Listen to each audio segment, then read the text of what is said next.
guys, today I'm going to teach you an easy way to help your students learn how to draw and get past really dark outlines. I find that it's really hard to help most of my students get past that outline part. What I'm going to draw today is just a simple black, white, and gray drawing of this. And just for instructional purposes, I've printed it out in just black and white here. So this is what I'm going to be drawing. I think it's always better to draw from life, but in this case we're going to draw from a picture. So here we go. If I were drawing this and I were a student, I would probably start by drawing the sphere. Okay, that's great. Oh, by the way, for this exercise, you have to use charcoal.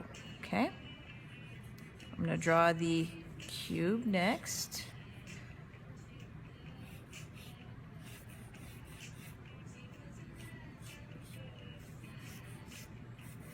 Okay, so I've got my outline of the cube. That looks pretty good. Now I do see a line here, comes up right about there, and then I've got a line that comes the other way there. So if I were a student, you might have something that looks like this, and then a lot of kids are done. They don't know where to go from that. But here's a great exercise that you can do that can help them get past the dark outlines. And this was explained to me by a really good teacher of my friend. She's brilliant. Her name is Emily. You know who you are. Now with the charcoal, what I tell kids is the reason why I'm seeing this is not because there's a dark outline around it. It's because what's behind this is darker. And the reason why I'm seeing this is not because there's a dark outline around it, is because this is lighter. So let's take the first line right here. With this outline, is what's to the top or bottom of it darker? And I say to myself, okay, this part to the top of the line is darker. So I take my charcoal and I spread it that way, okay? Let's to the next line. This outline. Is what's to this side of the outline darker or this side of the outline darker? Okay, this. So I'm going to take my charcoal and I'm going to spread it that way. And they can just actually smudge this charcoal. Okay? Let's take this line one line at a time. Is this side of the outline darker or this side of the outline darker? Okay, obviously this side. So I'm going to take my charcoal, I'm going to spread it this way. It goes that way. And you can just actually take your finger at the outline and say, take it this way. Okay? This line. Darker on top or bottom of the outline? Top. Okay. So let's take it and spread it this way. Also, by the way, the more chalk you have on here, the more charcoal, the easier it is to just take that and smudge it wherever you go. Okay?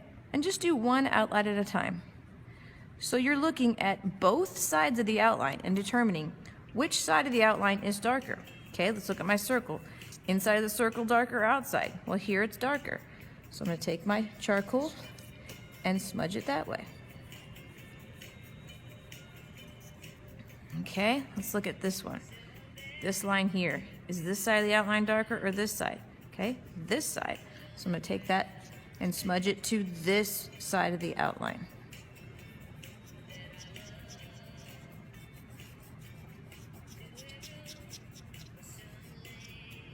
Okay, what about this? This side of the outline darker or this side? Well, it's actually almost the line that's pretty dark, but it is a little bit darker down there. So if I have to go one way of the outline, I have to either go this way or that way. I'm gonna go this way. Okay, this line. Is this side of the outline darker or this side? Okay, this side's darker. So I'm gonna take this charcoal and smudge it this way. You don't have to use your finger. You could use a Q-tip or any other smudging device just so they can take it and make a decision about which way to go from that outline. All right, this outline.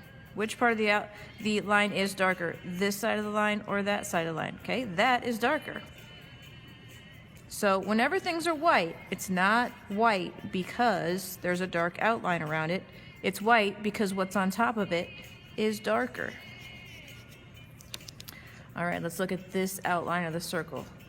Is this part of the outline darker or this part of the outline darker? Well, this part's darker. So I'm going to take the charcoal, I'm going to smear it this way.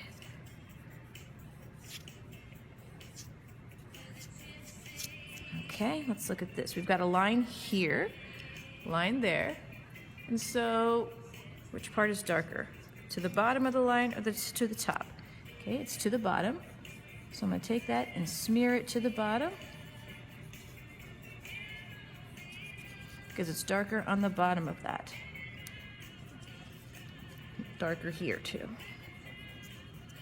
Okay. And then if you have a good amount of charcoal on your hands, you can keep going with that. But I think that's a really good start, just to say, okay, let's just get rid of these dark outlines. How do we get rid of them? Decide which part of the outline is darker. This side of the outline or that side? Okay, this side or that side? So the outline is just really a place where the value starts. Okay, this outline is a place where this value starts. This outline is a place where that dark value starts. And then of course, once you've kind of established where all the dark parts are, you can certainly add more in. And I can clearly see that the background is black, obviously, okay?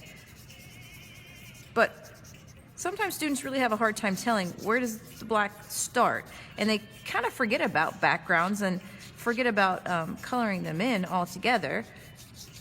But if you start with the outline and realize that the background is either lighter or darker than the image, and that's why you're seeing it, it can kind of help students to really see what's going on.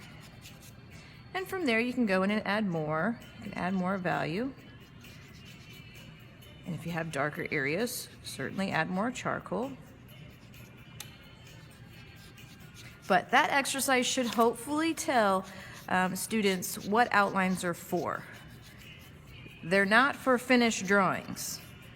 It's just to tell you where different values are.